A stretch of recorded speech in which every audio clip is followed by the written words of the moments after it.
នៅលើពិភពលោកយើងនេះអាហ្វហ្គានីស្ថានគឺជាប្រទេសតែមួយគត់ដែលបានហាមឃាត់មិនឲ្យក្មេងស្រីរៀនបន្តលើសពីថ្នាក់បឋមសិក្សារបបផ្ដាច់ការអ៊ីស្លាមជ្រុលនិយមរបស់ក្រុមតាលីបង់ចាត់ទុកស្ត្រីជាទាសករសម្រាប់តែបម្រើមនុស្សប្រុសនៅក្នុងផ្ទះមិនឲ្យរៀនសូត្រវែងឆ្ងាយទី5ឆ្នាំមកនេះស្ត្រីអាហ្វហ្គានីស្ថានត្រូវអំណាចផ្ដាច់ការដ៏ចាស់គំរើនេះផាត់ចេញពីជីវភាពសេដ្ឋកិច្ចនិងសង្គមគ្មានសិទ្ធិធ្វើការគ្មានសិទ្ធិធ្វើដំណើរទៅណាមកណាប្រសិនបើគ្មានមនុស្សប្រុសជាសមាជិកគ្រួសារទៅជាមួយជាដើមរូបភាពក្មេងស្រីអាហ្វហ្គានីស្ថានយំអោបគ្នានៅថ្ងៃចុងក្រោយនៃថ្នាក់បឋមសិក្សាបានធ្វើឲ្យពិភពលោករំជួលចិត្តជាខ្លាំងតែតាមអង្គការ UNESCO ចំនួនក្មេងស្រីអាហ្វហ្គានីស្ថានដែលត្រូវគេហាមឃាត់មិនឲ្យរៀនបន្តដល់ថ្នាក់មធ្យមសិក្សាបានកើនឡើងចំនួន200,000នាក់បន្ថែមទៀតនៅឆ្នាំ2026នេះបើប្រៀបធៀបទៅឆ្នាំមុនពលគឺក្មេងស្រីអាហ្វហ្គានីស្ថានសរុបចំនួនប្រមាណ2,400,000នាក់ដែលត្រូវបង្ខំចិត្តបញ្ចប់ការសិក្សារៀនសូត្រត្រឹមតែថ្នាក់បឋមសិក្សា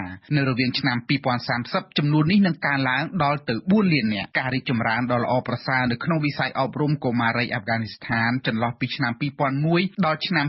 2021ត្រូវរលាយសូន្យបន្ទាប់ពីក្រុមតាលីបង់ត្រឡប់មកកាន់អំណាចវិញអង្គការ UNESCO បានថ្កោលទោសគោលនយោបាយរបស់រដ្ឋអំណាចតាលីបង់និងបានទាមទារឲ្យរបបផ្ដាច់ការនេះត្រូវតែកែប្រែជាបន្ទាន់និងដោយឥតលក្ខខណ្ឌដើម្បីឲ្យក្មេងស្រីអាហ្វហ្គានីស្ថានមានសិទ្ធិទទួលបានការសិក្សារៀនសូត្រសូមជម្រាបជូនដែរថាផ្អែកតាមអង្គការ UNESCO ការបាត់បង់សិទ្ធិទទួលបានការរៀនសូត្ររបស់ក្មេងស្រីអាហ្វហ្គានីស្ថានគឺវាស្ថិតនៅក្នុងបរិបទនៃការធ្លាក់ចុះដុនដាបជាខ្លាំងនៃប្រព័ន្ធអប់រំអាហ្វហ្គានីស្ថានជាទូទៅក្រោមការដឹកនាំរបស់រដ្ឋអំណាចតាលីបង់ចំនួនពាក់កណ្ដាលនៃកុមារអាហ្វហ្គានីស្ថានដែលគ្រប់អាយុត្រូវចូលរៀនគឺមិនត្រូវបានគេបញ្ជូនឲ្យចូលរៀនឡើយ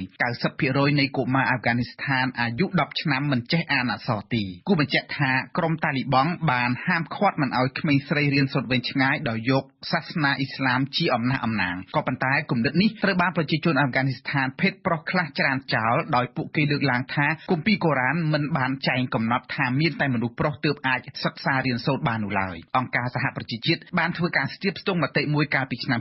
2025បង្ហាញថា 95% នៃបុរសអាហ្វហ្គានីស្ថានដែលរស់នៅទីប្រជុំជននិង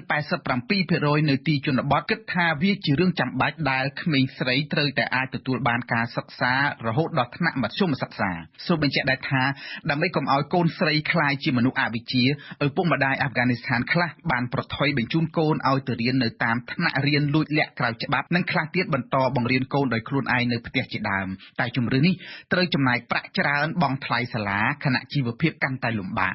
ប្រជាជនអាហ្វហ្គានីស្ថានខ្លះទៀតសង្ឃឹមភៀសខ្លួនទៅក្រៅប្រទេសដើម្បីពន្លឺអនាគតនិងអាចមានលទ្ធភាពឲ្យកូនស្រីបានបន្តការរៀនសូត្រក៏ប៉ុន្តែប៉ុន្មានឆ្នាំចុងក្រោយនេះទ្វារអន្តោប្រវេសន៍នៅអឺរ៉ុបឬនៅសហរដ្ឋអាមេរិកជាដើមបានបិទទ្វារជាបន្តបន្ទាប់គិតពីឆ្នាំ2023មកជនភៀសខ្លួនអាហ្វហ្គានីស្ថានប្រមាណ7លាននាក់បានត្រឡប់ចូលស្រុកវិញដោយបង្ខំឬដោយការស្ម័គ្រចិត្តសូម្បីតែប៉ាគីស្ថានប្រទេសក្បែរខាងក៏បានបិទទ្វារព្រំដែននិងបណ្តេញជនភៀសខ្លួនអាហ្វហ្គានីស្ថានចេញដែរបន្ទាប់ពីផ្ទុះសង្គ្រាមនៅតាមព្រំដែន